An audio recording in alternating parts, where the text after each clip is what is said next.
বিদ্রোহীদের আক্রমণের মুখে সিরিয়ার প্রেসিডেন্ট বাশার আল আসাদ দেশ ছেড়েছেন বলে খবর রয়েছে। সেই ঘটনার প্রায় ২৪ ঘন্টা পার হয়ে গেছে, তবে এখনও তার খোঁজ মেলেনি। এখন বিলিয়ন ডলারের প্রশ্ন, তাহলে কোথায় পালিয়ে গেলেন বাশার? আন্তর্জাতিক গণমাধ্যম ও ফ্লাইট পর্যবেক্ষণকারী সংস্থাগুলোর দেওয়া তথ্য অনুযায়ী ৩টি দেশে পালিয়ে যেতে পারেন বাশার।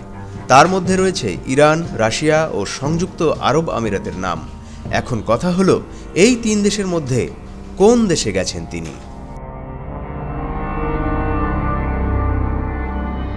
বিবিসি বলছে, একটি ফ্লাইটে করে বাশার সংযুক্ত আরব আমিরাতের শারজাতে অবতরণ করে থাকতে পারেন, কারণ শনিবার রাত ১২টার পর দামেস্কের বিমানবন্দর থেকে একটি ফ্লাইট ছেড়ে গেছে, যার গন্তব্য ছিল শারজাহ। তবে আমিরাত কর্তৃপক্ষ এ নিয়ে কোনো কথা বলেনি।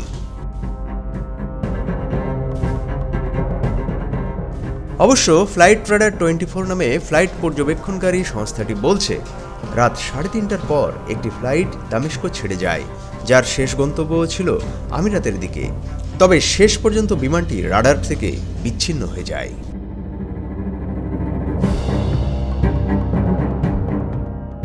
আমিরাতে যদি না গিয়ে থাকেন, তাহলে ইরান বা রাশিয়ার কোনো সামরিক ঘাঁটিতে পালাতে পারেন বাশার, এমনটি উঠে আসছে আন্তর্জাতিক গণমাধ্যমের বিশ্লেষণে।